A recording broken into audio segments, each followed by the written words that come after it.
ओम नमो भगवते वासुदेवाय नमः। आज के वीडियो में आप सुनेंगे माघ मास महात्म्य के अध्याय 10 की कथा। यमदूत कहने लगा कि हे वैश्य, मनुष्य को सदैव शालिग्राम शिला में तथा वज्र या कीट गोमती चक्र में भगवान वासुदेव का पूजन करना चाहिए, क्योंकि सब पापों का नाश करने वाले, सब पुण्य को देने वाले तथा मुक्ति प्रदान करने वाले भगवान विष्णु का इसमें निवास होता है। जो मनुष्य शालिग्राम शिला या हरि चक्र में पूजन करता है, वे अनेक मंत्रों का फल प्राप्त कर लेता है। जो फल देवताओं को निर्गुण ब्रह्म की उपासना में मिलता है, वही फल मनुष्य को भगवान शालिग्राम का पूजन करने से यमलोक को नहीं देखने देता। भगवान को लक्ष्मी जी के पास अथवा वैकुंठ में इतना आनंद नहीं आता जितना शालिग्राम शिला या चक्र में निवास करने में आता है। स्वर्ण कमल युक्त करोड़ों शिवलिंग के पूजन से इतना फल नहीं मिलता जितना एक दिन शालिग्राम के पूजन से मिलता है। भक्ति पूर्वक शालिग्राम का पूजन करने से विष्णु लोक में वास करके मनुष्य चक्रवर्ती होता है। काम क्रोध लोभ मोह अहंकार से युक्त होकर भी मनुष्य शालिग्राम का पूजन करने से वैकुंठ में प्रवेश करता है। जो सदैव शालिग्राम का पूजन करते हैं, वे परले काल तक स्वर्ग में वास करते हैं। जो दीक्षा नियम और मंत्रों से चक्र में बलि देता है, वे निश्चय करके विष्णु लोक को प्राप्त होता है। जो शालिग्राम के जल से अपने शरीर का अभिषेक करता है, वह मानो संपूर्ण तीर्थों में स्नान करता है। गंगा रेवा गोदावरी सबका जल शालिग्राम में वास करता है। जो मनुष्य शालिग्राम की शिला के सन्मुख अपने पिता का श्राद्ध करता है, उसके पितृ कई कल्प तक स्वर्ग में वास करते हैं। जो लोग नित्य शालिग्राम की शिला का जल पीते हैं, उनके हजारों बार पंचगव्य पीने से क्या प्रयोजन। यदि शालिग्राम की शिला का जल पिया जाए तो सहस्रों तीर्थ करने से क्या लाभ। जहाँ पर शालिग्राम है, वह स्थान तीर्थ स्थान के समान है। वहाँ पर किए गए संपूर्ण दान होम करोड़ों गुना फल को प्राप्त होता है। जो एक बूंद भी शालिग्राम का जल पीता है, वे माता के स्तनों का दुग्ध पान नहीं करता, अर्थात गर्भाशय में नहीं आता। शालिग्राम शिला में जो कीड़े मकोड़े एक कोस के अंतर पर मरते हैं, वे भी वैकुंठ को प्राप्त होते हैं। जो फल वन में तप करने से प्राप्त होता है, वही फल भगवान को सदैव स्मरण करने से प्राप्त होता है। मोहवश अनेक प्रकार के घोर पाप करने वाला मनुष्य भी भगवान को प्रणाम करने से नरक में नहीं जाता। संसार में जितने तीर्थ और पुण्य स्थान हैं, भगवान के केवल नाम मात्र के कारण से प्राप्त हो जाते हैं। ओम नमो भगवते वासुदेवाय नमः। भीष्म जी ने पूछा, ब्राह्मण, किस कर्म के परिणाम से मनुष्य प्रेत योनि में जाता है तथा किस कर्म के द्वारा ये उससे छुटकारा पाता है, ये मुझे बताने की कृपा कीजिए। पुलस्त्य जी बोले, राजन, मैं तुम्हें ये सब बातें विस्तार से बताता हूँ। सुनो। जिस कर्म से जीव प्रेत होता है तथा जिस कर्म के द्वारा देवताओं के लिए भी दुस्तर घोर नरक में पड़ा हुआ प्राणी भी उससे मुक्त हो जाता है, उसका वर्णन करता हूँ। प्रेत योनि में पड़े हुए मनुष्य सत्पुरुषों के साथ वार्तालाप तथा पुण्य तीर्थों का बारंबार कीर्तन करने से उससे छुटकारा पा जाते हैं। भीष्म, सुना जाता है प्राचीन काल में कठिन नियमों का पालन करने वाले एक ब्राह्मण थे, जो पृथु नाम से सर्वत्र विख्यात थे। वे सदा संतुष्ट रहा करते थे। उन्हें योग का ज्ञान था। वे प्रतिदिन स्वाध्याय होम और जब यज्ञ में संलग्न रहकर समय व्यतीत करते थे। उन्हें परमात्मा के तत्व का बोध था। वे शम दम और क्षमा से युक्त रहते थे। उनका चित्त अहिंसा धर्म में स्थित था। वे सदा अपने कर्तव्य का ज्ञान रखते थे। ब्रह्मचर्य, तपस्या, पितृ कार्य और वैदिक कर्मों में उनकी प्रवृत्ति थी। वे परलोक का भय मानते और सत्भाषण में रत रहते थे। सबसे मीठे वचन बोलते और अतिथियों के सत्कार में मन लगाते थे। सुख दुखादि संपूर्ण द्वंद्वों का परित्याग करने के लिए सदा योग अभ्यास में तत्पर रहते थे। अपने कर्तव्य के पालन और स्वाध्याय में लगे रहना उनका नित्य का नियम था। इस प्रकार संसार को जीतने की इच्छा से वे सदा शुभ कर्म का अनुष्ठान किया करते थे। ब्राह्मण देवता को वन में निवास करते अनेकों वर्ष व्यतीत हो गए। एक बार उनका ऐसा विचार हुआ कि मैं तीर्थ यात्रा करूं, तीर्थों के पावन जल से अपने शरीर को पवित्र बनाऊं। ऐसा सोचकर उन्होंने सूर्योदय के समय शुद्ध चित्त से पुष्कर तीर्थ में स्नान किया और गायत्री का जप तथा नमस्कार करके यात्रा के लिए चल पड़े। जाते जाते एक जंगल के बीच कंटकाकीर्ण भूमि में, जहाँ न पानी था न वृक्ष, उन्होंने अपने सामने 5 पुरुषों को खड़े देखा, जो बड़े ही भयंकर थे। उन विकट आकार तथा पापपूर्ण दृष्टि वाले अत्यंत घोर प्रेतों को देखकर उनके हृदय में कुछ भय का संचार हो आया। फिर भी वे निश्चल भाव से खड़े रहे।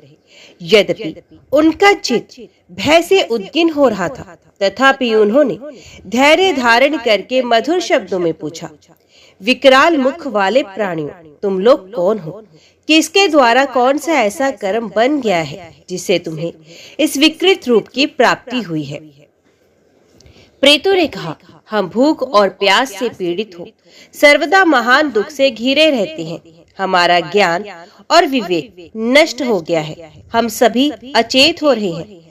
हमें इतना भी ज्ञान नहीं कि कौन सी दिशा किस ओर है।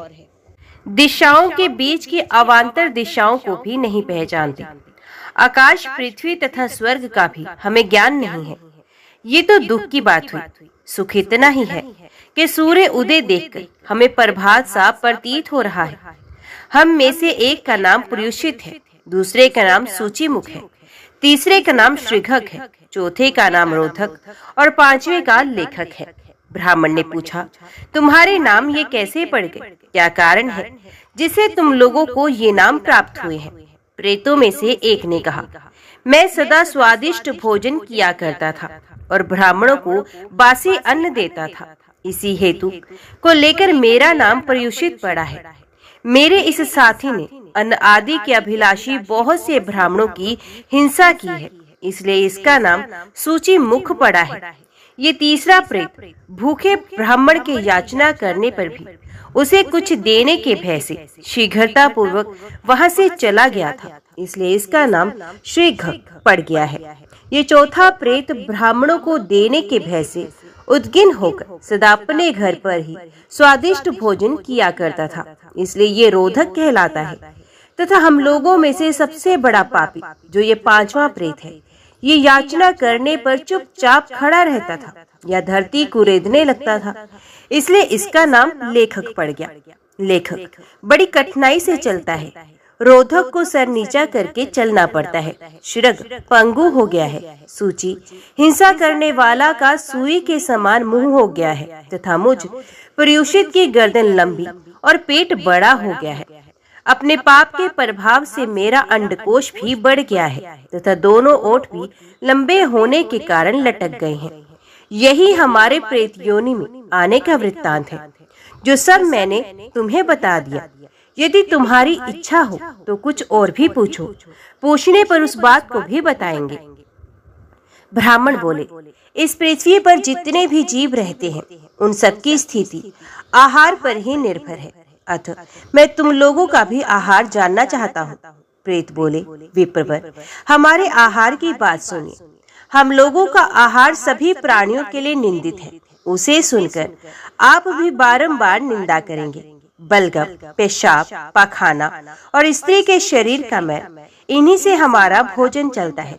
जिन घरों में पवित्रता नहीं, वही प्रेत भोजन करते हैं। जो घर स्त्रियों के द्वारा दग्ध और छिन्न भिन्न है, जिनके सामान इधर उधर बिखरे रहते हैं तथा मल मूत्र के द्वारा जो घृणित अवस्था को पहुंच चुके हैं, उन्हीं घरों में प्रेत भोजन करते हैं। जिन घरों में मानसिक लज्जा का अभाव है, पतितों का निवास है तथा जहाँ के निवासी लूटपाट का काम करते हैं, वहीं प्रेत भोजन करते हैं। जहाँ बलि वैश्वदेव तथा वेद मंत्रों का उच्चारण नहीं होता, होम और व्रत नहीं होते, और वहाँ प्रेत भोजन करते हैं। जहाँ गुरुजनों का आदर नहीं होता, जिन घरों में स्त्रियों का प्रभुत्व है, जहाँ क्रोध और लोभ ने अधिकार जमा लिया है, वहीं प्रेत भोजन करते हैं। तात, मुझे अपने भोजन का परिचय देते लज्जा हो रही है, अति इससे अधिक मैं कुछ नहीं कह सकता। तपोधन, तो नियमों का दृढ़ता पूर्वक पालन करने वाले हो, इसलिए प्रेत योनि से दुखी होकर हम तुमसे पूछ रहे हैं, बताओ कौन सा कर्म करने से जीव प्रेत योनि में नहीं पड़ता। ब्राह्मण ने कहा, जो मनुष्य 1 रात्रि का, 3 रात्रियों का तथा कृष्ण चंद्रायन आदि अन्य व्रतों का अनुष्ठान करता है, वे कभी प्रेत योनि में नहीं पड़ता। जो प्रतिदिन 3, 5 या 1 अग्नि का सेवन करता है तथा जिसके हृदय में संपूर्ण प्राणियों के प्रति दया भरी हुई है, ये मनुष्य प्रेत नहीं होता। जो मान और अपमान में, स्वर्ण और मिट्टी के ढेले में तथा शत्रु और मित्र में समान भाव रखता है, ये प्रेत नहीं होता। देवता, अतिथि, गुरु तथा पितरों की पूजा में सदा प्रवृत्त रहने वाला मनुष्य भी प्रेत योनि में नहीं पड़ता। शुक्ल पक्ष में मंगलवार के दिन चतुर्थी तिथि आने पर उसमें जो श्रद्धा पूर्वक श्राद्ध करता है, वे मनुष्य प्रेत नहीं होता। जिसने क्रोध को जीत लिया, जिसने डाह का सर्वथा अभाव है, जो तृष्णा और आसक्ति से रहित, क्षमावान और दानशील है, वे प्रेत योनि में नहीं जाता। जो गो, ब्राह्मण, तीर्थ, पर्वत, नदी और देवताओं को प्रणाम करता है, ये मनुष्य प्रेत नहीं होता।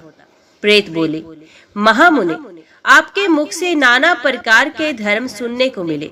हम दुखी जीव हैं, इसलिए पुनः पूछते हैं, जिस कर्म से प्रेत योनि में जाना पड़ता है, वे हमें बताइए।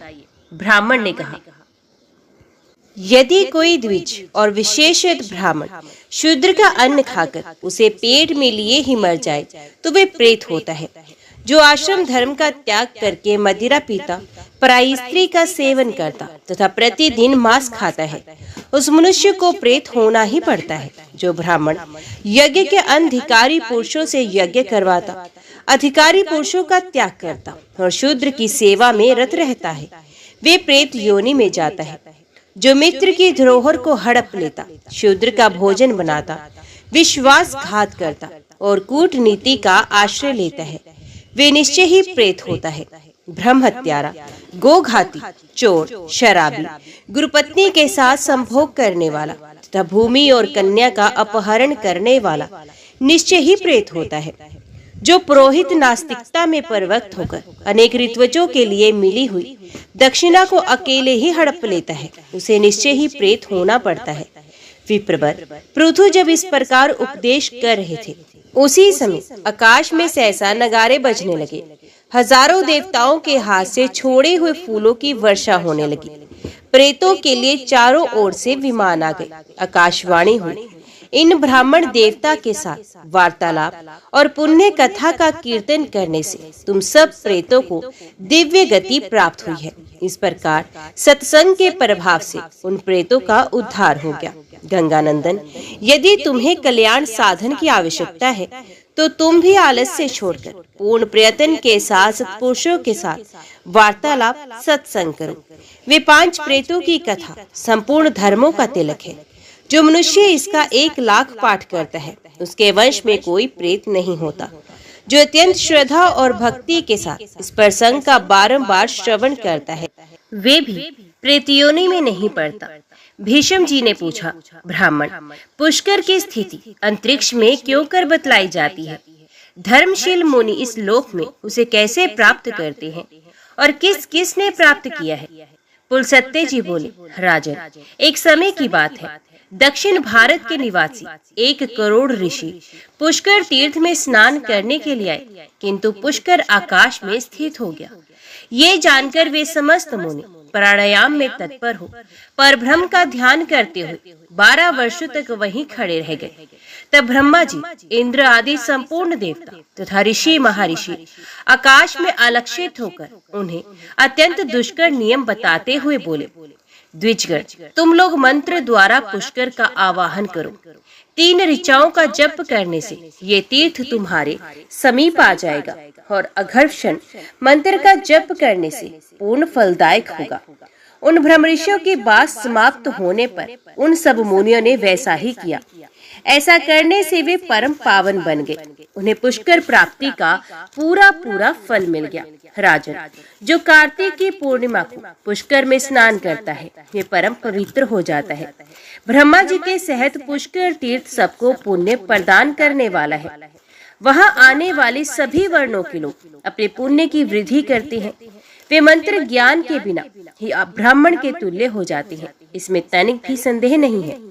यदि कार्तिक की पूर्णिमा को कृत्तिका नक्षत्र हो तो उसे स्नान दान के लिए अत्यंत उत्तम समझना चाहिए। यदि उस दिन भरणी नक्षत्र हो तो भी वे तिथि मुनियों द्वारा परम पुण्यदायिनी बताई गई है, और यदि उस तिथि को रोहिणी नक्षत्र हो तो वे महाकार्तिकी पूर्णिमा कहलाती है। उस दिन का स्नान देवताओं के लिए भी दुर्लभ है। यदि शनिवार, रविवार तथा बृहस्पतिवार इन तीनों दिनों में से किसी दिन उपरयुक्त 3 नक्षत्रों में से कोई नक्षत्र हो तो उस दिन पुष्कर में स्नान करने वाले को निश्चय ही अश्वमेध यज्ञ का पुण्य होता है। उस दिन किया हुआ दान और पितरों का तर्पण अक्षय होता है। यदि सूर्य विशाखा नक्षत्र पर और चंद्रमा कृत्तिका नक्षत्र पर हो तो पद्मक नाम का योग होता है। ये पुष्कर में अत्यंत दुर्लभ माना गया है। जो आकाश से उतरे हुए ब्रह्मा जी के इस शुभ तीर्थ में स्नान करते हैं उन्हें महान अभय उदयशाली लोगों की प्राप्ति होती है। महाराज, उन्हें दूसरे किसी पुण्य के करने या ना करने की लालसा नहीं रहती। ये मैंने सच्ची बात कही। पुष्कर इस तीर्थ पर सब तीर्थों में श्रेष्ठ माना गया। संसार में इससे बढ़कर पुण्य तीर्थ कोई दूसरा पृथ्वी पर नहीं। कार्तिक की पूर्णिमा को यह विशेष पुण्यदायक होता है। वहाँ उदुम्बर वन से सरस्वती का आगमन हुआ है और उसी के जल से मुनिजन सेवित पुष्कर तीर्थ भरा हुआ है। सरस्वती ब्रह्मा जी की पुत्री है। वे पुण्य सलीला एवं पुण्यदायिनी नदी है। वंश स्तंभ से विस्तृत आकार धारण करके वे उत्तर की ओर प्रवाहित हुई हैं। इस रूप में कुछ दूर जाकर वे फिर पश्चिम की ओर बहने लगती हैं और वहां से प्राणियों पर दया करने के लिए अदृश्य भाव का परित्याग करके स्वच्छ जल की धारा बहाती हुई प्रकट रूप में स्थित होती हैं। कनका, सुप्रभा, नंदा, प्राची और सरस्वती ये 5 स्रोत पुष्कर में विद्यमान है। इसलिए ब्रह्मा जी ने सरस्वती को पंचस्रोता कहा है। उसके तट पर अत्यंत सुंदर तीर्थ और मंदिर हैं, जो सब ओर से सिद्धों और मुनियों द्वारा सेवित हैं। उन सब तीर्थों में सरस्वती ही धर्म की हेतु है। वहाँ स्नान करने, जल पीने तथा स्वर्ण आदि दान करने से महानदी सरस्वती अक्षय फल उत्पन्न करती हैं। मुनीश्वर गण अन्न और वस्त्र का दान श्रेष्ठ बताते हैं। जो मनुष्य सरस्वती तटवर्ती तीर्थों में उक्त वस्तुओं का दान करते हैं उनका दान धर्म का साधक और अत्यंत उत्तम माना गया है। जो स्त्री या पुरुष संयम से रहकर प्रयत्न पूर्वक उन तीर्थों में उपवास करते हैं वे ब्रह्मलोक में जाकर यथेष्ट आनंद का अनुभव करते हैं। जो स्थावर या जंगम प्राणी प्रारब्ध कर्म का क्षय हो जाने पर सरस्वती के तट पर मृत्यु को प्राप्त होते हैं वे सब हठात यज्ञ के संपूर्ण श्रेष्ठ फल प्राप्त करते हैं। जिनका चित्त जन्म और मृत्यु आदि के दुख से पीड़ित है उन मनुष्यों के लिए सरस्वती नदी धर्म को उत्पन्न करने वाली अरणी के समान है। अतः मनुष्यों को प्रयत्न पूर्वक उत्तम फल प्रदान करने वाली महानदी सरस्वती का सब प्रकार से सेवन करना चाहिए। जो सरस्वती के पवित्र जल का नित्य पान करते हैं वे मनुष्य नहीं, इस पृथ्वी पर रहने वाले देवता हैं। द्विज लोग यज्ञ, दान एवं तपस्या से जिस फल को प्राप्त करते हैं वे यहाँ स्नान करने मात्र से शूद्रों को भी सुलभ हो जाता है। महापातकी मनुष्य भी पुष्कर तीर्थ के दर्शन मात्र से पाप रहित हो जाते हैं और शरीर छूटने पर स्वर्ग को जाते हैं। पुष्कर में उपवास करने से पौंड्रिक यज्ञ का फल मिलता है। जो वहां अपनी शक्ति के अनुसार प्रति मास भक्ति पूर्वक ब्राह्मण को तिल का दान करता है वे वैकुंठ धाम को प्राप्त होता है। जो मनुष्य वहां शुद्ध वृत्ति से रहकर 3 रात तक उपवास करते हैं वे ब्राह्मणों को धन देते हैं और वे मरने के पश्चात ब्रह्मा का रूप धारण कर विमान पर आरूढ़ हो ब्रह्मा जी के साथ सायुज्य मोक्ष को प्राप्त होते हैं। पुष्कर में गंगोद्भेद तीर्थ है जहाँ नदियों में श्रेष्ठ गंगा जी सरस्वती को देखने के लिए आए थे। उस समय वहां आकर गंगा जी ने कहा, सखी, तुम बड़ी सौभाग्यशालिनी हो। तुमने देवताओं का ये दुष्कर कार्य किया है जिसे दूसरा कोई कभी नहीं कर सकता है। महाभागे, इसलिए देवता भी तुम्हारा दर्शन करने आए हैं। तुम मन, वाणी, शरीर और क्रिया द्वारा इनका सत्कार करो। कुल सत्य जी कहते हैं, गंगा जी के ऐसा कहने पर ब्रह्म कुमारी सरस्वती उन सुरेश्वरों की पूजा करके फिर अपनी सखियों से मिली। ज्येष्ठ और मध्यम पुष्कर के बीच उनका विश्व विख्यात समागम हुआ था। वहां सरस्वती का मुख पश्चिम की दिशा में और गंगा का उत्तर की ओर है। तदंतर पुष्कर में आए हुए समस्त देवता सरस्वती के दुष्कर कर्म का महत्व समझकर उसकी स्तुति करने लगे। देवता बोले, देवी, तुम ही धृति, तुम ही मति, तुम ही लक्ष्मी, तुम ही विद्या और तुम ही परागति हो। श्रद्धा, प्राणनिष्ठा, बुद्धि, मेधा, धृति और क्षमा भी तुम ही हो। तुम ही सिद्धि हो, तुम ही स्वाहा और स्वधा हो तथा तुम ही परम पवित्र सिद्धांत हो। संध्या, रात्रि, प्रभा, भूति, मेधा, श्रद्धा, सरस्वती, यज्ञ विद्या, महाविद्या, यह विद्या, सुंदर, तर्क विद्या, त्रिय विद्या और दंड नीति, ये सब तुम्हारे ही नाम है। समुद्र को जाने वाली श्रेष्ठ नदी, तुम्हें नमस्कार है। पुण्य सलिला सरस्वती, तुम्हें नमस्कार है। पापों से छुटकारा दिलाने वाली देवी, तुम्हें नमस्कार है। वरांगने, तुम्हें नमस्कार है। देवताओं ने जब इस प्रकार उस दिव्य देवी का स्तवन किया तब वे पूर्वाभिमुख होकर स्थित हुई। ब्रह्मा जी के कथन अनुसार वही प्राची सरस्वती है। संपूर्ण देवताओं से युक्त होने के कारण देवी सरस्वती सब तीर्थों में प्रधान है। वहाँ सुधावट नाम का एक पितामह संबंधी तीर्थ है जिसके दर्शन मात्र से महापात की पुरुष भी शुद्ध हो जाती है और ब्रह्मा जी के समीप रहकर दिव्य भोग भोगते हैं। जो नर श्रेष्ठ वहाँ उपवास करते हैं वे मृत्यु के पश्चात हंस युक्त विमान पर आरूढ़ हो निर्भयता पूर्वक शिवलोक को जाते हैं। जो लोग वहाँ शुद्ध अंतकरण वाले ब्रह्मज्ञानी महात्माओं को थोड़ा भी दान करते हैं उनका वे दान उन्हें 100 जन्मों तक फल देता रहता है। जो मनुष्य वहाँ टूटे फूटे तीर्थों का जीर्ण उद्धार करते हैं वे ब्रह्मलोक में जाकर सुखी एवं आनंदित होते हैं। जो मनुष्य वहाँ ब्रह्मा जी की भक्ति के परायण हो पूजा, जप और होम करते हैं उन्हें सब कुछ अनंत पुण्य फल प्रदान करता है। उस तीर्थ में दीप दान करने से ज्ञान नेत्र की प्राप्ति होती है। मनुष्य अत्यंत पद में स्थित होता है और धूप दान से उसे ब्रह्मधाम प्राप्त होता है।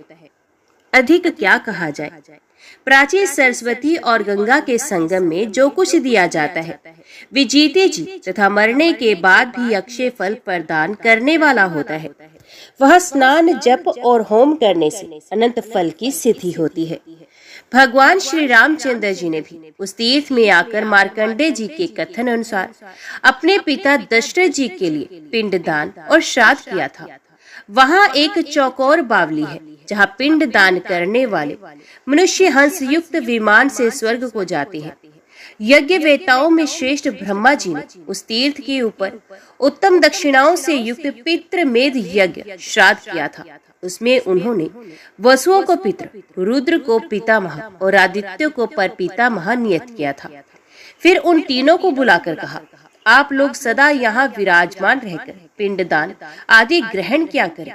वहाँ जो पितृ कार्य किया जाता है उसका अक्षय फल होता है। पितृ और पितामह संतुष्ट होकर उन्हें उत्तम जीविका की प्राप्ति के लिए आशीर्वाद देते हैं। वहाँ तर्पण करने से पितरों की तृप्ति होती है और पिंडदान करने से उन्हें स्वर्ग मिलता है। इसलिए सब कुछ छोड़कर प्राची सरस्वती तीर्थ में तुम पिंडदान करो। प्रत्येक पुत्र को उचित है कि वे वहां जाकर अपने समस्त पितरों को यत्न पूर्वक तृप्त करें। वहां प्राचीनेश्वर भगवान का स्थान है। उसके सामने आदि तीर्थ प्रतिष्ठित है जो दर्शन मात्र से मोक्ष प्रदान करते हैं।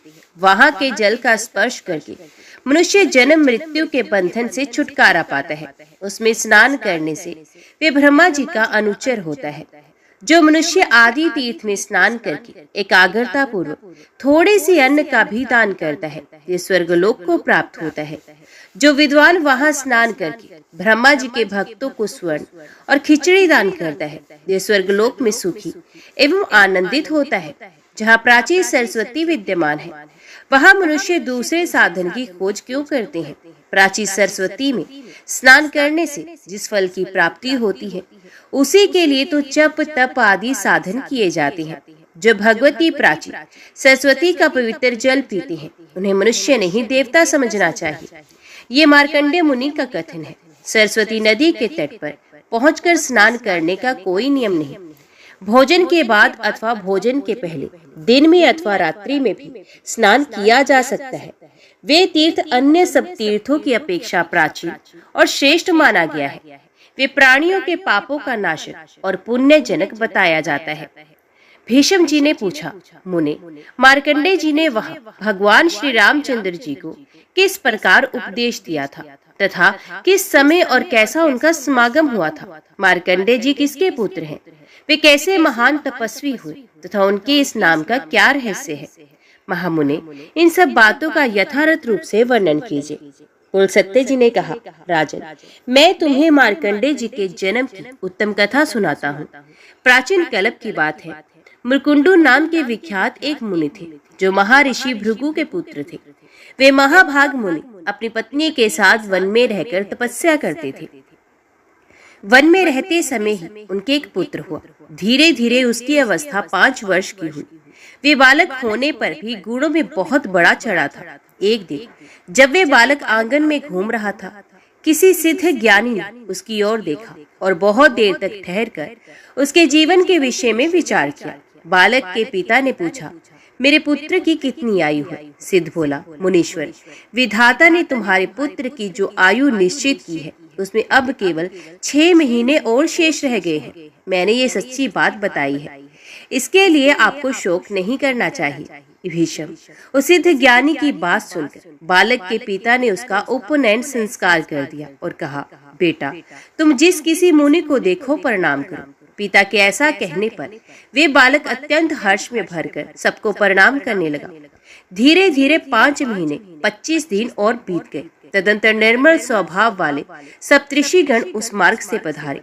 बालक ने उन्हें देखकर उन सबको प्रणाम किया। सप्तऋषियों ने उस बालक को आयुष्मान भव सौम्य कहकर दीर्घायु होने का आशीर्वाद दिया। इतना कहने के बाद जब उन्होंने उसकी आयु पर विचार किया, तो 5 ही दिन की आयु शेष जानकर उन्हें बड़ा ही भय हुआ। वे उस बालक को लेकर ब्रह्मा जी के पास गए और उसे उनके सामने रखकर उन्होंने ब्रह्मा जी को प्रणाम किया। बालक ने भी ब्रह्मा जी के चरणों में मस्तक झुकाया। तब ब्रह्मा जी ने ऋषियों के समीप ही उसे चिरायु होने का आशीर्वाद दिया। पितामह का वचन सुनकर ऋषियों को बड़ी प्रसन्नता हुई। तत्पश्चात ब्रह्मा जी ने उनसे पूछा, तुम लोग किस काम से यहाँ आए हो तथा ये बालक कौन है, बताओ। ऋषियों ने कहा, ये बालक मृकुंडु का पुत्र है। इसकी आयु क्षीण हो चुकी है। इसका सबको प्रणाम करने का स्वभाव हो गया है। एक दिन देवात तीर्थ यात्रा के प्रसंग से हम लोग उधर जा निकले। ये पृथ्वी पर घूम रहा था। हमने इसकी ओर देखा और इसने हम सब लोगों को प्रणाम किया। उस समय हम लोगों के मुख से बालक के प्रति ये वाक्य निकला कि बेटा चिरंजीवी हो जाओ। आपने भी ऐसा ही कहा है, अतएव आपके साथ हम लोग झूठे क्यों बने? ब्रह्मा जी ने कहा, ऋषियों, ये बालक मार्कंडेय आयु में मेरे समान होगा। ये कल्प के आदि और अंत में भी श्रेष्ठ मुनियों से घिरा हुआ सदा जीवित रहेगा। इस प्रकार सप्तऋषियों ने ब्रह्मा जी से वरदान दिलवाकर उस बालक को पुनः पृथ्वी तल पर भेज दिया और स्वयं तीर्थ यात्रा के लिए चले गए। उनके चले जाने पर मार्कंडेय अपने घर आए और पिता से इस प्रकार बोले, तात, मुझे ब्रह्मवादी मुनि लोग ब्रह्मलोक में ले गए थे। वहाँ ब्रह्मा जी ने मुझे दीर्घायु बना दिया। इसके बाद ऋषियों ने बहुत से वरदान देकर मुझे यहाँ भेज दिया। अतः आपके लिए जो चिंता का कारण था वे अब दूर हो गया। मैं लोककर्ता ब्रह्मा जी की कृपा से कल्प के आदि और अंत में तथा आगे आने वाले कल्प में भी जीवित रहूंगा। इस पृथ्वी पर पुष्कर तीर्थ ब्रह्मलोक के समान है। अतः अब मैं वहीं जाऊंगा। मार्कंडेय जी के वचन सुनकर मुनि श्रेष्ठ मृकुंडु को बड़ा हर्ष हुआ। वे एक क्षण तक चुपचाप आनंद की सांस लेते रहे। इसके बाद मन के द्वारा धैर्य धारण कर इस प्रकार बोले, बेटा, आज मेरा जन्म सफल हो गया था। तथा आज ही मेरा जीवन धन्य हुआ है, क्योंकि तुम्हें संपूर्ण जगत की सृष्टि करने वाले भगवान ब्रह्मा जी का दर्शन प्राप्त हुआ। तुम जैसे वंशधर पुत्र को पाकर वास्तव में मैं पुत्रवान हुआ हूँ। वत्स, जाओ पुष्कर में विराजमान देवेश्वर ब्रह्मा जी का दर्शन करो। उन जगदीश्वर का दर्शन कर लेने पर मनुष्य को बुढ़ापा और मृत्यु का द्वार नहीं देखना पड़ता। उन्हें सभी प्रकार के सुख प्राप्त होते हैं तथा उनका तप और ऐश्वर्य भी अक्षय हो जाते हैं। तात, जिस कार्य को मैं भी न कर सका, मेरे किसी कर्म से जिसकी सिद्धि न हो सकी, उसे तुमने बिना यत्न के ही सिद्ध कर लिया। सबके प्राण लेने वाली मृत्यु को भी जीत लिया। अथ दूसरा कोई मनुष्य इस पृथ्वी पर तुम्हारी समानता नहीं कर सकता। 5 वर्ष की अवस्था में ही तुमने मुझे पूर्ण संतुष्ट कर दिया। अतः मेरे वरदान के प्रभाव से तुम चिरंजीवी महात्माओं के आदर्श माने जाओगे, इसमें तनिक भी संदेह नहीं। मेरा तो ऐसा आशीर्वाद है तुम्हारे लिए, और सब लोग भी यही कहते हैं कि तुम अपनी इच्छा के अनुसार उत्तम लोकों में जाओगे। इस प्रकार ऋषियों और गुरुजनों का अनुग्रह प्राप्त करके मृकंडो नंदन मार्कंडे जी ने पुष्कर तीर्थ में जाकर एक आश्रम स्थापित किया, जो मार्कंडे आश्रम के नाम से प्रसिद्ध है। वह स्नान करके पवित्र हो मनुष्य वाजपेयी यज्ञ का फल प्राप्त करता है। उसका अंतकरण सब पापों से मुक्त हो जाता है तथा उसे दीर्घायु प्राप्त होती है। अब मैं दूसरे प्राचीन इतिहास का वर्णन करता हूँ। श्री रामचंद्र जी ने जिस प्रकार पुष्कर तीर्थ का निर्माण किया, वे प्रसंग आरंभ करता हूँ। पूर्व काल में श्री रामचंद्र जी जब सीता और लक्ष्मण के साथ चित्रकूट से चलकर महर्षि अत्रि के आश्रम पर पहुँचे, तब वहाँ उन्होंने मुनि श्रेष्ठ अत्रि से पूछा, महामुनि, इस पृथ्वी पर कौन कौन से पुण्यमय तीर्थ अथवा कौन सा ऐसा क्षेत्र है जहाँ जाकर मनुष्य को अपने बंधुओं के वियोग का दुख नहीं उठाना पड़ता? भगवान, यदि ऐसा कोई स्थान हो तो वे मुझे भी बताइए। अत्रि बोले, रघुवंश का विस्तार करने वाले वत्स श्री राम, तुमने बड़ा उत्तम प्रश्न किया है। मेरे पिता ब्रह्मा जी के द्वारा निर्मित एक उत्तम तीर्थ है जो पुष्कर नाम से विख्यात है। वहाँ 2 प्रसिद्ध पर्वत हैं, जिन्हें मर्यादा पर्वत और यज्ञ पर्वत कहते हैं। उन दोनों के बीच में 3 कुंड हैं, जिनके नाम ज्येष्ठ पुष्कर, मध्यम पुष्कर और कनिष्ठ पुष्कर है। वहां जाकर अपने पिता दशरथ को तुम पिंडदान से तृप्त करो। वे तीर्थों में श्रेष्ठ तीर्थ और क्षेत्रों में उत्तम क्षेत्र है। रघुनंदन, वहां अवयोगा नाम की एक चौकोर बावली है तथा एक दूसरा जल से युक्त कुआं है, जिसे सौभाग्य कूप कहती है। वहां पर पिंडदान करने से पितरों की मुक्ति हो जाती है। वे तीर्थ परले पर्यंत रहता है, ऐसा पितामह का कथन है। पुरसत्य जी कहते हैं, बहुत अच्छा कहकर श्री रामचंद्र जी ने पुष्कर जाने का विचार किया। वे ऋष्वान पर्वत, विदिशा नगरी तथा चरणवती नदी को पार करके यज्ञ पर्वत के पास जा पहुँचे। फिर बड़े वेग से उस पर्वत को भी पार करके वे मध्यम पुष्कर में गए। वहां स्नान करके उन्होंने मध्यम पुष्कर के ही जल से समस्त देवताओं और पितरों का तर्पण किया। उसी समय मुनि श्रेष्ठ मार्कंडे जी अपने शिष्यों के साथ वहां आए। श्री रामचंद्र जी ने जब उन्हें देखा तो सामने जाकर प्रणाम किया और बड़े आदर के साथ कहा, मुने, मैं राजा दशरथ का पुत्र हूँ। मुझे लोग राम कहते हैं। मैं महर्षि अत्रि की आज्ञा से अवयोगा नाम की बावली का दर्शन करने के लिए यहाँ आया हूँ। विप्रवर, बताइए ये स्थान कहाँ है? मार्कंडेय जी ने कहा, रघुनंदन, इसके लिए मैं आपको साधुवाद देता हूँ। आपका कल्याण हो। आपने ये बड़े पुण्य का कार्य किया कि तीर्थ यात्रा के प्रसंग से यहाँ तक चले आए। यहाँ से अब आप आगे चलिए और अवयोगा नाम की बावली का दर्शन कीजिए। वह सबका सभी आत्मीजनों के साथ संयोग होता है। एहलोक या परलोक में स्थित जीवित या मृत सभी प्रकार के बंधुओं से भेंट होती है। मुनीश्वर मार्कंडेय जी के ये वचन सुनकर श्री रामचंद्र जी ने महाराज दशरथ, भरत, शत्रुघ्न, माताओं तथा अन्य पूर्ववासियों जनों का स्मरण किया। इस प्रकार सबका चिंतन करते करते उन्हें संध्या हो गई। तब श्री रघुनाथ जी ने मुनियों के साथ सायंकाल का संध्या उपासन किया। तत्पश्चात रात्रि में भाई और पत्नी के साथ वहीं शयन किया। जब रात्रि का अंतिम प्रहर व्यतीत होने लगा, तब श्री रघुनाथ जी ने स्वप्न में देखा वे पिताजी तथा अन्य संबंधियों के साथ अयोध्या में विराजमान है। वैवाहिक मंगल कार्य समाप्त करके वे बहुत से बंधु बांधवों के साथ ऋषियों से घिरे बैठे हैं। साथ में पत्नी सीता भी मौजूद है। लक्ष्मण और सीता ने भी इसी रूप में श्री रघुनाथ जी को देखा। सवेरा होने पर उन्होंने मुनियों से सारी बातें निवेदन की, जिन्हें सुनकर ऋषियों ने कहा, रघुनंदन, ये स्वप्न सत्य है, परंतु मृत पुरुष का जो स्वप्न में दर्शन हो तो उसके लिए श्राद्ध करना आवश्यक माना गया है। संतान के अभ्युदय की कामना रखने वाले तथा अन्न चाहने वाले पितृ ही भक्त संतान को स्वप्न में दर्शन देते हैं। आपको पिता से तो वियोग था ही, माता और भरत के साथ भी 14 वर्षों तक वियोग रहेगा। वीर, अब आप राजा दशरथ का श्राद्ध कीजिए। ये सभी ऋषि महाऋषि आपके भक्त हैं और आपके शुभ कार्य में सहयोग देने के लिए प्रस्तुत हैं। मैं मार्कंडेय, जमदग्नि, भारद्वाज, लोमश, देवरात और शमी ये श्रेष्ठ द्विज श्राद्ध में उपस्थित रहेंगे। महाबाहु, आप केवल सामान जुटाइए। श्राद्ध में प्रधान वस्तु तो है इंगुदी की खली, बेर और आंवले। इनके साथ पके हुए बेर तथा भांति भांति के मूल होने चाहिए। इन सब वस्तुओं से तथा श्राद्ध संबंधी दान के द्वारा आप ब्राह्मणों को तृप्त कीजिए। सुव्रत पुष्कर के वन में आकर जो नियम पूर्वक रहता और नियमित आहार करके श्राद्ध आदि के द्वारा पितरों को तृप्त करता है, उसे अश्वमेध यज्ञ का फल प्राप्त होता है। श्री राम, आप श्राद्ध की सामग्री एकत्रित कराइए। हम लोग स्नान करने के लिए ज्येष्ठ पुष्कर में जा रहे हैं।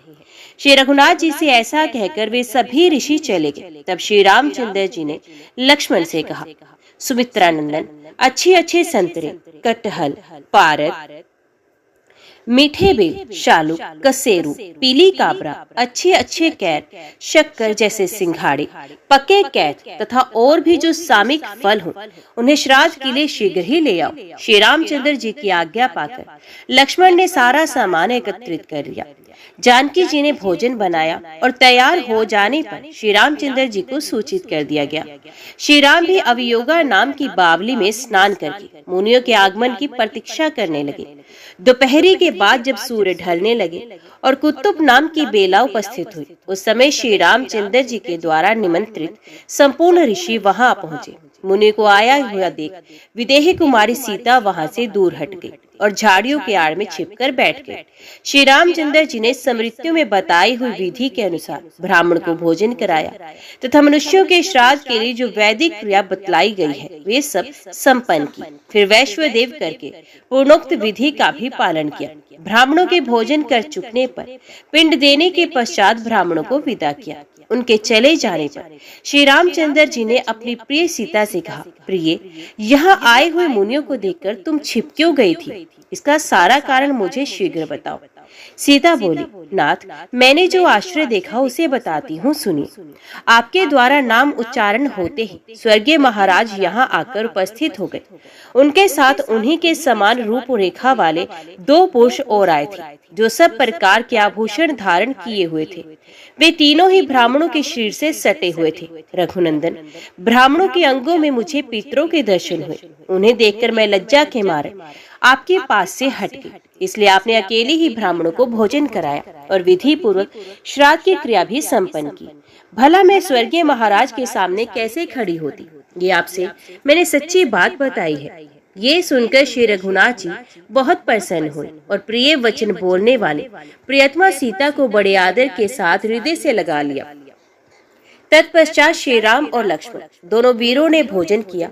उसके बाद जानकी जी ने स्वयं भी भोजन किया। इस प्रकार दोनों भाई श्री राम और लक्ष्मण तथा सीता ने वे रात वहीं बिताई। दूसरे दिन सूर्योदय होने पर सबने जाने का निश्चय किया। श्री रामचंद्र जी पश्चिम की ओर चले और एक कोस चलकर ज्येष्ठ पुष्कर के पास जा पहुंचे। श्री रघुनाथ जी ज्यों ही जाकर पुष्कर के पूर्व में खड़े हुए, त्यों ही उन्हें देवदूत के कहे हुए ये वचन सुनाई दिए, रघुनंदन, आपका कल्याण हो। ये तीर्थ अत्यंत दुर्लभ है। वीरवर, इस स्थान पर कुछ काल तक निवास कीजिए, क्योंकि आपको देवताओं का कार्य सिद्ध करना, देवशत्रुओं का वध करना है। ये सुनकर श्री रामचंद्र जी के मन में बड़ी प्रसन्नता हुई।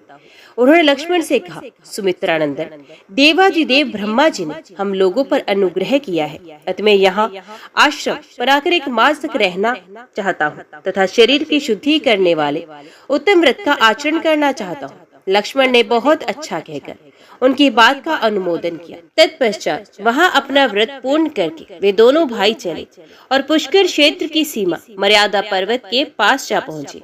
वहां देवताओं के स्वामी पिनाकधारी देव महादेव जी का स्थान था। वे वहां अजगंध के नाम से प्रसिद्ध थे। श्री रामचंद्र जी ने वहां जाकर त्रिनेत्रधारी भगवान उमानाथ को साष्टांग प्रणाम किया। उनके दर्शन से श्री रघुनाथ जी के श्री विग्रह में रोमांच हो आया। वे सात्विक भाव में स्थित हो गए। उन्होंने देवेश्वर भगवान श्री शिव को ही जगत का कारण समझा और विनम्र भाव से स्थित हो उनकी स्तुति करने लगे। उन्होंने कहा, जो चराचर प्राणियों से इस संपूर्ण जगत को उत्पन्न करने वाले हैं, उत्पन्न हुए जगत के सुख दुख में एकमात्र कारण है तथा अंतकाल में जो पुनः इस विश्व के संहार में भी कारण बनते हैं, उन शरण दाता भगवान श्री शंकर की मैं शरण लेता हूँ। जिनके हृदय में मोह, तमोगुण और रजोगुण दूर हो गए हैं, भक्ति के प्रभाव से जिनका चित्त भगवान के ध्यान में लीन हो रहा है, जिनकी संपूर्ण कामनाएं निर्वृत्त हो चुकी हैं और जिनकी बुद्धि स्थिर हो गई है, ऐसे योगी पुरुष अप्रमेय दिव्य भाव से संपन्न भगवान शिव का निरंतर ध्यान करते रहते हैं, उन शरण दाता भगवान श्री शंकर की मैं शरण लेता हूँ। जटा जूट में बांधकर अपनी प्रियतमा गंगा जी को मस्तक पर धारण करते हैं, जिन्होंने गिरिराज कुमारी उमा को अपना आधा शरीर दे दिया है, उन शरण दाता भगवान श्री शंकर की मैं शरण लेता हूँ। आकाश से गिरती हुई गंगा जी को, जो स्वच्छ, सुंदर एवं चंचल जल राशि से युक्त तथा ऊंची ऊंची लहरों से उल्लसित होने के कारण भयंकर जान पड़ती थी, जिन्होंने हिलते हुए फूलों से सुशोभित माला की भांति सहसा अपने मस्तक पर धारण कर लिया, उन शरण दाता भगवान श्री शंकर की मैं शरण लेता हूँ। कैलाश पर्वत के शिखर के समान ऊंचे शरीर वाले दशमुख रावण के द्वारा हिलाई जाती हुई कैलाश की चोटी को जिन्होंने अपने चरण कमलों से ताल देकर स्थिर कर दिया, उन शरण दाता भगवान श्री शंकर की मैं शरण लेता हूँ। जिन्होंने अनेकों बार दैत्यों को युद्ध में परास्त किया है और विद्याधर नागगण तथा फलमूल का आहार करने वाले संपूर्ण मुनिवरों को उत्तम वर दिए हैं, उन शरण दाता भगवान श्री शंकर को मैं प्रणाम करता हूँ। मैं उनकी शरण लेता हूँ। जिन्होंने दक्ष का यज्ञ भस्म करके भग देवताओं की आंखें फोड़ डाली और पूषा के सारे दांत गिरा दिए तथा वज्र सहित देवराज इंद्र के हाथ को भी स्तंभित कर दिया, जड़वत चेष्ट बना दिया, उन शरण दाता भगवान श्री शंकर की मैं शरण लेता हूँ। जो पाप करण में निरत और विषयासक्त है, जिनमें उत्तम ज्ञान, उत्तम गुण, उत्तम शास्त्र ज्ञान और उत्तम गुणों का भी अभाव है, ऐसे पुरुष भी जिनकी शरण में जाने से सुखी हो जाते हैं, उन शरण दाता भगवान श्री शंकर की मैं शरण लेता हूँ। जो तेज में करोड़ों चंद्रमा और सूर्य के समान है, जिन्होंने बड़े बड़े देवताओं तथा दानवों का भी दिल दहला देने वाले कालकूट नामक भयंकर विष का पान कर लिया है, उन प्रचंड वेगशाली शरण दाता भगवान श्री शंकर की मैं शरण लेता हूँ। जिन भगवान महेश्वर ने कार्तिकेय के सहित ब्रह्मा, इंद्र, रुद्र तथा मृदगणों को अनेकों बार वर दिए थे तथा नंदी को मृत्यु के मुख से उद्धार किया, उन शरण दाता भगवान श्री शंकर की मैं शरण लेता हूँ। जो दूसरों के लिए मन से भी अगम्य है, महर्षि भृगु ने हिमालय पर्वत के निकुंज में होम का धुआं पाकर कठोर तपस्या के द्वारा जिनकी आराधना की थी तथा जिन महात्मा ने भृगु को अपनी तपस्या के प्रसन्न करके संजीवनी विद्या प्रदान की, उन शरण दाता भगवान श्री शंकर की मैं शरण लेता हूँ। हाथी और बिल्ली आदि किसी मुखाकृति वाले तथा दक्ष यज्ञ का विनाश करने वाले नाना प्रकार के महाबली गणों द्वारा जिनकी निरंतर पूजा होती रहती है एवं लोकपालों सहित देवगण भी जिनकी आराधना किया करते हैं, उन शरण दाता भगवान श्री शंकर की मैं शरण लेता हूँ। जिन भगवान ने अपनी क्रीड़ा के लिए अनेकों नदियां, पक्षियों और वृक्षों से सुशोभित एवं ब्रह्मा जी से अधिष्ठित सातों भुवनों की रचना की तथा जिन्होंने संपूर्ण लोगों को अपने पुण्य पर ही प्रतिष्ठित किया, उन शरण दाता भगवान श्री शंकर की मैं शरण लेता हूँ। ये संपूर्ण विश्व सदा ही जिनकी आज्ञा के अधीन है, जो 8 विग्रहों से समस्त लोगों का उपभोग करते हैं तथा जो बड़े से बड़े कारण तत्वों के भी महाकारण है, उन शरण दाता भगवान श्री शंकर की मैं शरण लेता हूँ। जो अपने श्री विग्रह को हिम और भस्म से विभूषित करके शंख, चंद्रमा और कुंद के समान श्वेत वर्ण वाले वृषभ श्रेष्ठ नंदी पर सवार होकर गिरिराज किशोरी उमा के साथ आकाश में विचरते हैं, उन शरण दाता भगवान श्री शंकर की मैं शरण लेता हूँ। यमराज की आज्ञा के पालन में लगे रहने पर भी जिन्हें वे भयंकर यमदूत पकड़कर लिए जा रहे थे तथा जो भक्ति से नम्र होकर स्तुति कर रहे थे, उन शांत मुनि की जिन्होंने बलपूर्वक यमदूतों से रक्षा की, उन शरण दाता भगवान श्री शंकर की मैं शरण लेता हूँ। जिन्होंने समस्त देवताओं के सामने ही ब्रह्मा जी के उस पांचवें मस्तक को, जो नवीन कमल के समान शोभा पा रहा था, उसने बाएं हाथ के नख से बलपूर्वक काट डाला था, उन शरण दाता भगवान श्री शंकर की मैं शरण लेता हूँ। जिन वरदायक भगवान के चरणों में भक्ति पूर्वक प्रणाम करके तथा आलस्य रहते निर्मल वाणी के द्वारा जिनकी स्तुति करके सूर्य देव अपनी उदीप्त किरणों से जगत का अंधकार दूर करते हैं, उन शरण दाता भगवान श्री शंकर की मैं शरण लेता हूँ। देवशेष, जो मलिन हृदय, मूढ़ पुरुष, ऐश्वर्य, मान, प्रतिष्ठा तथा वेद विद्या के अभिमान के कारण आपको इस चराचर जगत का गुरु नहीं जानते, वे मृत्यु के पश्चात नरक की यातना भोगते हैं। श्री रघुनाथ जी की इस प्रकार स्तुति करने पर हाथ में त्रिशूल धारण करने वाले वृषभ ध्वज भगवान श्री शंकर ने संतुष्ट हो हर्ष में भरकर कहा, रघुनंदन, आपका कल्याण हो। मैं आपके ऊपर बहुत संतुष्ट हूँ। आपने विमल वंश में अवतार लिया है, अब जगत के वंदनीय है। मानव शरीर में प्रकट होने पर भी वास्तव में आप देव स्वरूप हैं। आप जैसे रक्षक के द्वारा सुरक्षित हो देवता अनंत वर्षों तक सुखी रहेंगे, चिरकाल तक उनकी वृद्धि होती रहेगी। 14वां वर्ष बीतने पर जब आप अयोध्या को लौट जाएंगे, उस समय इस पृथ्वी पर रहने वाले जो मनुष्य आपका दर्शन करेंगे वे सभी सुखी होंगे तथा उन्हें अक्षय स्वर्ग का निवास प्राप्त होगा तथा आप देवताओं का महान कार्य करके पुण्य अयोध्यापुरी को लौट जाइए। ये सुनकर श्री रघुनाथ जी श्री शंकर जी को प्रणाम करके शीघ्र ही वहां से चल दिए। इंद्रमार्गा नदी के पास पहुंचकर उन्होंने अपनी जटा बांधी। फिर सब लोग महानदी नर्मदा के तट पर गए। वहां श्री रामचंद्र जी ने लक्ष्मण और सीता के साथ स्नान किया तथा नर्मदा के जल से देवताओं और अपने पितरों का तर्पण किया। इसके बाद उन दोनों भाइयों ने एकाग्र मन से भगवान सूर्य तथा अन्य देवताओं को बारंबार मस्तक झुकाया।